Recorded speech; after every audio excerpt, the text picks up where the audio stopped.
Welcome back to the channel, everyone, and a new video on the Fiesta. Hopefully the last one as well. So we are picking up pretty much exactly where we left off in the last video, even though Chris couldn't wait this morning and he has fitted aircon pump, alternator, water pump, etc. He has started the process of putting it all back together. I know we need to get it done and get it off the ramp, basically, don't we? So we had a little bit of a mishap with the cat when we took that off. Well, it wasn't a mishap, it was actually split. So there was one little tiny piece of metal holding the flexi to this downpipe, and unfortunately there's stainless steel in there, isn't there? Yeah. So it's impossible to repair that really with a welder. So I actually rung up, give the reg, and they actually do a repair piece, which is it is brilliant, isn't it? So Chris is probably going to chop that off there and join it to this downpipe, and then that one just sleeve over the top. That's it. And it come with the clamps as well. So we got that to do. The comments in the last video for this, everyone was saying that it was actually my mistake, Chris. I actually called this a 140 and it's not. The one outside, the later one, is a 140. This is actually a 125 horsepower. So the engines are the same. There is also some word of the 2017 on engines are actually improved. So fingers crossed that is the improved engine. We've got a new oil filter for it. We've got the correct oil, new air filter. So we are going right through this. A lot of people also said in the comments, I say a few, why didn't you do the cam belt while it was out? Guys, this is not straightforward to do. You have to take this casing off the side of the engine. You need specialist tools.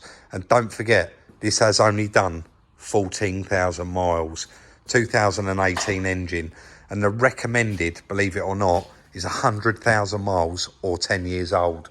So that belt looked like brand new as well when we had the cover off it yesterday. We're quite happy with it. And Chris, you're just going to continue putting all these... I think I'm going to do that first. Get that done. So yeah. I'll film a bit of that. But what we will do is actually probably start this up before we put all the front panels and that on, do you think? Probably, yeah. Just to make sure. Definitely. So I'm actually going to be outside recording another video, and we don't know what way round these are going. So no. Where's it going to be this? I should just set up the tripod and I'll film a little bit of that. And then we'll go from there. Okay. I guess it'll be whoever's video's finished first, won't it? It's what comes out first. Are you calling on a race? Well, you know, people right. Say that. Right, well, we leave Chris to this, and I'm going to be outside doing the Audi A1 airbag kit. Let's get on.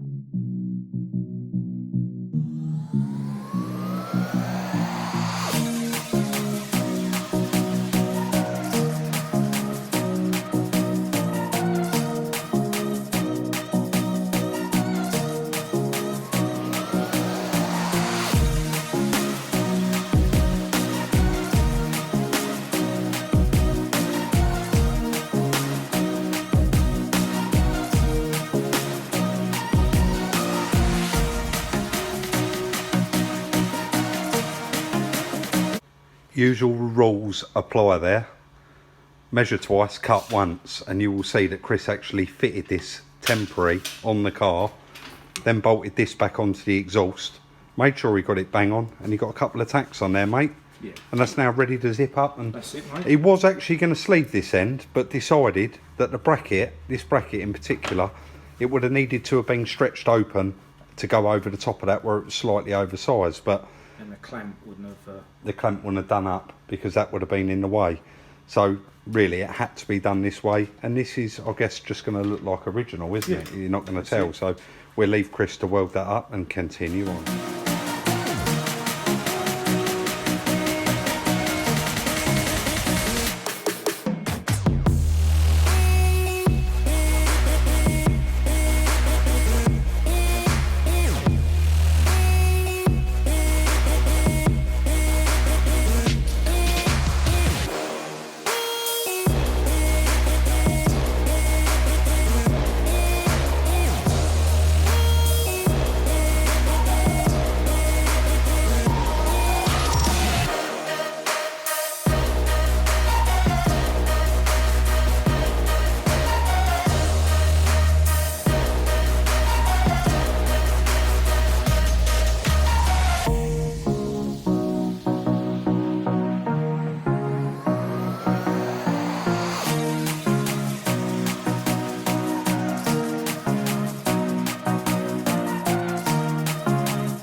I'm halfway through that airbag kit outside, mate. I don't think you got a chance of beating me today.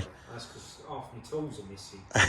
And I'm even going to stop for lunch. No, he is ploughing through it. Exhaust is on. The welding all went really well, didn't it? So he is pretty much there with it now. The turbo's all on, Chris, all plumbed up. Yeah. You've got the fuel pump on there. So what have you just got? Loose ends? I've got some heater hoses to go in. I'm just going to come near so we can hear you. Heater hoses can go in, and then I can put the ECU back in, wire that all up. A few more little bits of wiring, but not many. And then probably front panel on. Yeah? Yeah. So we're undecided about whether to fire it up without the front panel on it due to water and stuff like that, but I think we'll definitely see if it spins, won't we, before we bolt all that on, because it'll be a lot of work to take it all back off again. But we'll let Chris continue on with that, and I'm going to carry on with my race outside. And there we go, guys, another perfect job. And of course, I did say we'll leave it down to you, silver or black. They said they get so many in that want to be done black. These are done properly. We pay the same price as everyone else. They are powder coated, not just painted, so they're not going to start peeling off. They're done as if they was factory. I know a lot of you did ask in the last video as well for their details, so I'll put a link in the description, and if you say you come from Salvage Rebuilds, you will get 10% off when you have your wheels done. Let's get them back to the yard. Guys, the face of a confident man. We know that anyway, don't we? But Chris just said, Rob, we've gone this far. The engine's fine. We know it's come out of a good car. Everything's been swapped over. And what was your words to me? Let's commit. Let's put the front panel on. Yeah, I think so. Get the water in it. I need it to run without an intercooler anyway, so... It'll probably play up without the intercooler. You're right. Yeah. We're committed. So you just want me to give you an hand, lift that on, and you're just going to continue plumbing it up. Yeah. Looks very, very tidy, mate, and everything's gone back where it should be. I think so, yeah. Right, let's get that front panel lifted on now.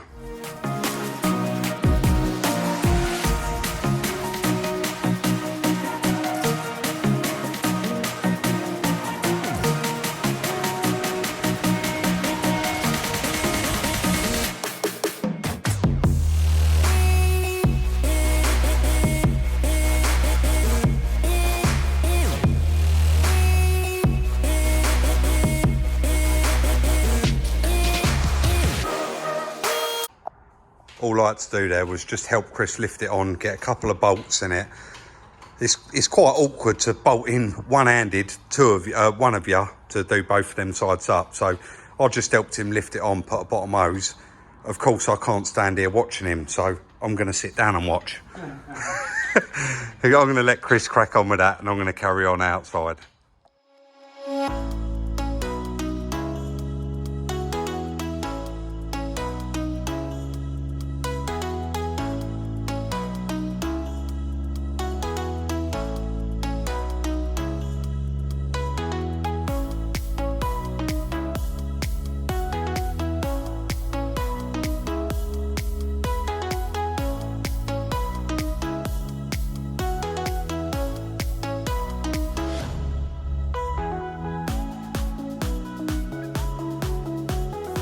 There we go, all back together, bar the bonnet. All the wheels are on and they do look cracking. Silver or black, guys? Let me know what you think anyway, but they are black now and they won't be getting changed. Right, what we have done is everything is back together apart from that bonnet. What Chris did say, just for oil pressure, this has been sat for quite a while. He's topped it off with coolant. Now this oil that's in this engine, you've dipped it.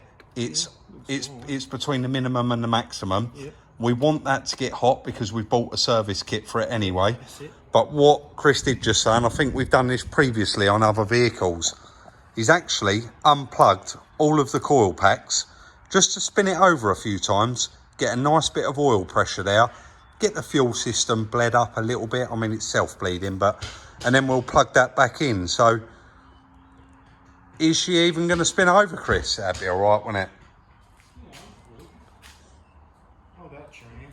Hold out your hand. Put that with it. What, you giving that to me? No, just put it with the rest. He's terrible, isn't he? Let's put that down there for a minute. All right. Yeah, your headlights are on. I think there must be auto lights.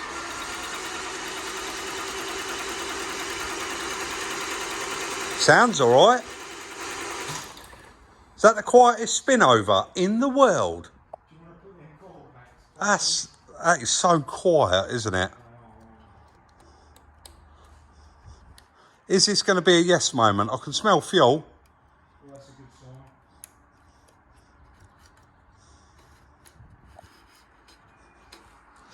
sign. 3, 2, 1, go. Yes, not a doubt in my mind.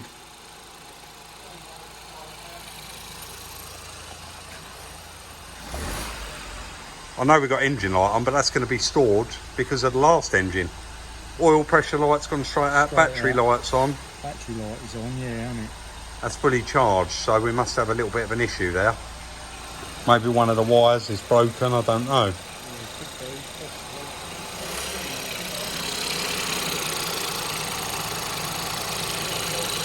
Yeah, knock it off, mate, yeah. We will have to investigate that, guys, because the alternator doesn't seem to be working, or one of the wires. But go on, mate, sorry, I didn't concentrate on the engine. Would you mind just flicking that running just for a minute again?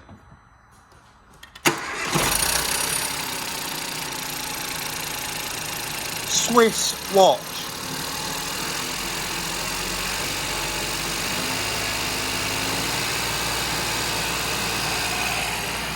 Engine management light's gone out. That's because the fault's gone. Still got that battery light on though. Right, let's look into that and then hopefully get the bonnet and get the rest of it back together. So when we got this, the battery was completely flat and I was just boosting it up with that jump pack. It's not actually a boost pack, it's one-time use. It fires the car up, then you have to put it on charge again. And so I've just plugged this in. Chris got it up on the ramp, checked underneath it, checked the alternator, and I said, just let me plug it in. It's probably got a lot of historic faults, and this was red all over. So I went ahead, cleared them all, fired it back up, and all of the lights have gone out. So you can see the battery light will come on there. As soon as you start it now, they all go out. Absolutely perfect. What we are going to do is, you can see, we're going to let it get up to temperature. We're going to drop the oil, put new oil filter and air filter through it as well.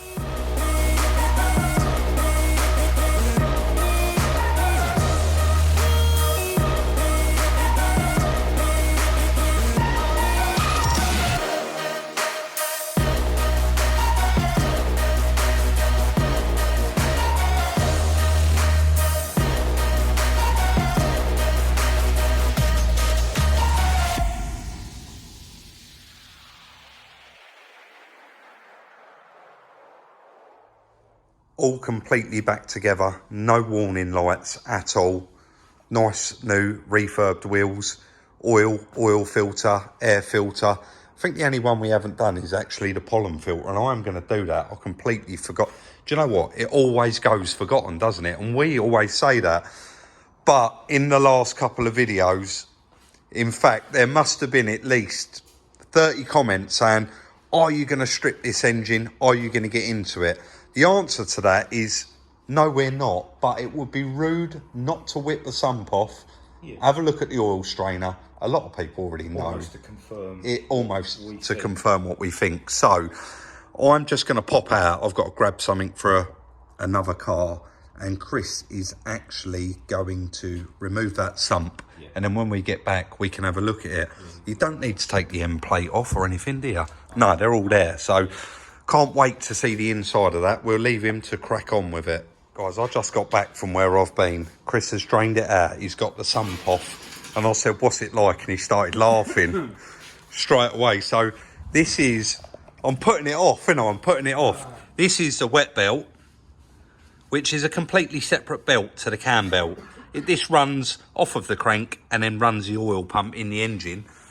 Got all the nuts and bolts there. But yeah, Chris was laughing. I only unbolted that, Rob, so it's easier to... Now this did run, didn't it? We heard it run. Yeah. So there's your oil strainer. And that is all bits of your belt in there. That's all. Try and get that out. But Chris, it didn't block up the oil pump and yeah, it did block up the oil pump, but that's not our problem, is it? That's caused the problem. Yeah. Was we expecting that, guys? Oh, it's smashed to bits. Was we expecting that? That in the bottom of there is a conrod. So that car was actually only running on 2. I see quite a lot of comments saying you'll get away with cleaning out the oil pump and putting a set of shells in it. That was making. Unbelievable. What's that ring? Looks like a oil control ring, doesn't it? That's off the piston. Yeah, it does look like a part of the oil control ring. Sorry, mate, I'm zoomed in too far. I'm guessing the small end maybe then failed. That's punched the piston, because if the big end went, I don't know really. That is a small end, that's isn't it? That's a small end, and that's what's left of the big end. Look how deformed that is. Yeah, that's part of the shell there. So yeah, there's no tellings, is there, with that? So can we have a diagnosis on this 1 litre engine? Can you tell us where it's going? It's toast. Yeah. Straight in the bin. Well, there's probably some salvageable bits on it, because those front covers break all the time. Well, we give 75 quid for one of them. Yeah, I mean, these pipes, I think we give like 20 quid for one of them. Unbelievable. Oh, do you know what? Honestly, that was the last thing I was expecting. Well, I said to you the other day, don't forget it was locked up solid.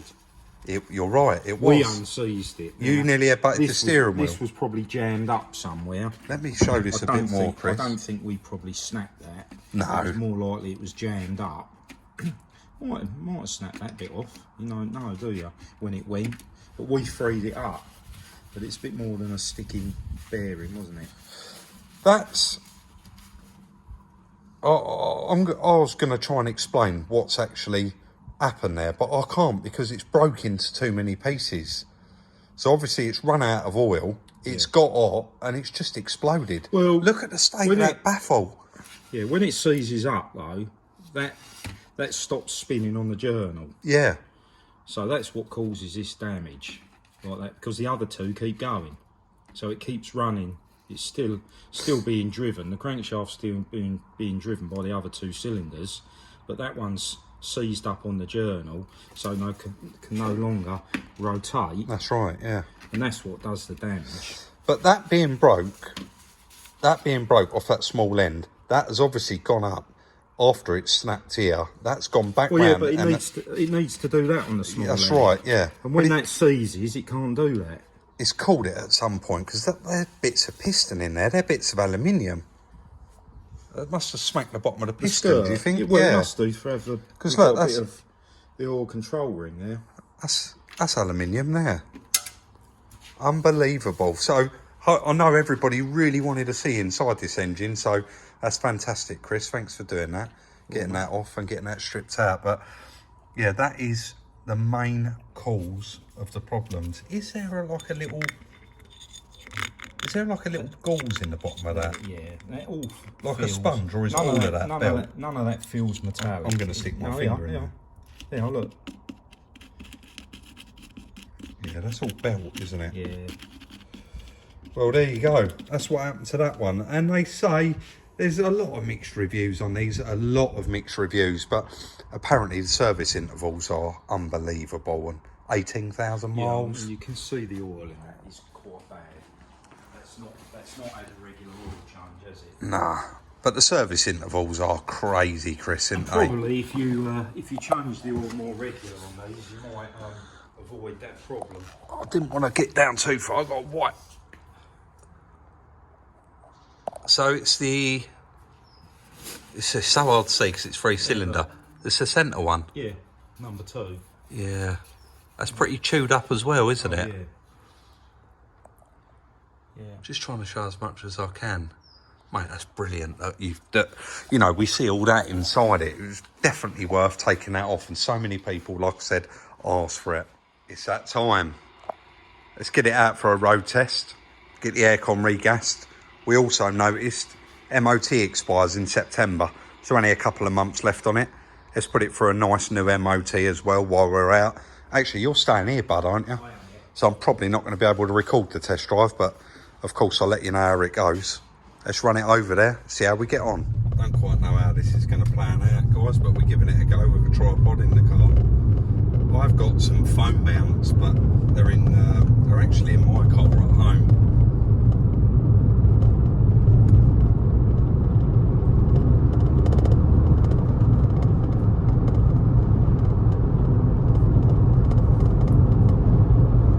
Very nice, quite a bit of noise from the mount, the tripod there, but car drives very, very smooth, steering wheel straight.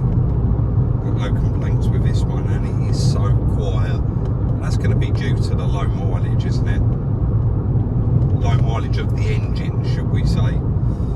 Quite a lot of people did say in the comments, do you correct the mileage back to what the engine's got on it? And the answer to that is no. And anyone that does say, where you see an advert with a car that says, well, it's done 200,000, but the engine's only done 60,000. It doesn't matter. The rest of the car has still done that high mileage, and you can't alter the clocks in a vehicle. It's against the law.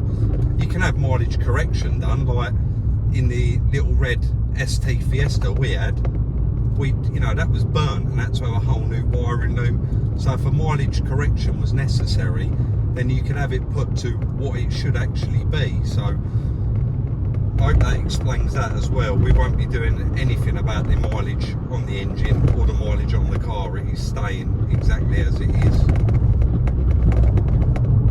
Sounds like we've got a little bit of a donk on this, but we are on our way to MOT anyway, so hopefully we can find out what that is while we're there. What I actually did there, guys, it has now got a year's MOT on it. The aircon's regassed and it drives perfect. But I actually aborted the mission. I got over the bridge there, I turned around and I actually come back. I rung GSF and I got a pair of drop links for it. Come back to the yard, quickly threw it up in the air and put drop links on it before I took it for an MOT. As soon as I hit another bump, you could really hear them rattling. And I thought, I don't want to take it for an MOT and it fouls on them, or it's an advisory. So I changed the drop links and it's perfect now. And they was well overdue a change. So after I come out the MOT, I did pop and see one of my friends who's a paint sprayer as well, and you can probably see that scratch has actually gone. Now if I go really, really close, you can still see that there. He mopped it out and got rid of the worst of it here, and then just touched it in for me there, and you can probably just about see it through that door as well. He actually touched that one up after he mopped it. But the quarter panel, it's completely gone. He mopped it out and it's completely gone. So overall, I've had it washed as well, had it cleaned out, and it has come out lovely. Now black does show every single tiny little mark on a car, but the wheels, they all look really nice, don't they? It's all the windows are cleaned, all the glass is cleaned, all the inside is done, and that is it. We are finished with it. What a lovely little quick turnaround. Let's kind of do the numbers on it. I know the camera probably looks like it's looking down a little bit. I've got the new tripod and it's quite high. I haven't lowered it down, guys, so hopefully that's okay. So the little Fiesta Zetec, 100 quid. So we got chipped 50 quid on the other car. That's the profit for two cars, to be fair, but it owed us 100 quid. 50 quid for the car and 50 quid to get it home. So £100 was very cheap. The engine, now that breaker's yard, I haven't actually bought lots of stuff off them for quite a few years. They scaled right down, but we did buy the front end of the Audi A1 off of him, the blue one, if you remember that. And I said, when he said he had one of them engines, he said, I've actually got it listed, Rob, £1,600. I said, how much can I have it for? And I think you'd agree, you couldn't argue with the price, at £1,000. I said, yeah, I'll have it, load it on the back of the truck. And that's exactly what we did. I did search for eBay and you couldn't find them cheaper than that. And you said, Chris, someone put in the comments that Ford supply and fit a new engine for £1,600. Yeah, someone put in the comments. Yeah, apparently. We didn't even look into it. And what's the fun in that? Making a video, dropping it off round Ford and picking it up when it's had a new engine in it. There's no fun in that. Brand new clutch, £99. The slave cylinder did not come with it. It was a 2-part clutch. So that was £59. Oil, filters and the exhaust, new Flexios, come to £97. The wheels, they did look after us, but like I said, they'll look after you as well. They'll give you a discount if you say you come from Salvage Rebuilds. And there is a link in the description down below. It's JW Smart Services, by the way. They charged us £220. MOT was 40, aircon gas was 40, valet as usual 20 quid, and the drop links and pollen filter, which I bought last minute, were £35. So we got a total of £1,710. Cheap car, but we need the profit out of that car for 2 cars, and it's still going to be cheap. I think we want £4,500 for it. It's unrecorded, we car verticaled it, it's completely clear, it's got years MOT on it. You know the crack with the engine, that new improved 2018 engine. Hopefully you all really did enjoy that little bit as well, stripping that other engine. I was as shocked as you guys are going to be shocked to see what was lying in the bottom of that sump, because we actually started that car up and it sounded like it had a top end rattle where it had been starved of oil, and it was only running on 2 cylinders. Guys, that is going to be the end of today's video. If you want to get involved and buy some of the merch, the link is in the description. You got the Wang It Over t-shirt, the Let's Get Involved t-shirt, they're all in there, guys. Check that out. It's all done by a third party, so not done by us, but we really appreciate the support. Follow us on Instagram if you haven't already at Salvage Rebuilds. Don't forget, please like, subscribe, and we really appreciate it when you share it on all your social networking sites. And we'll see you very, very soon in the next one.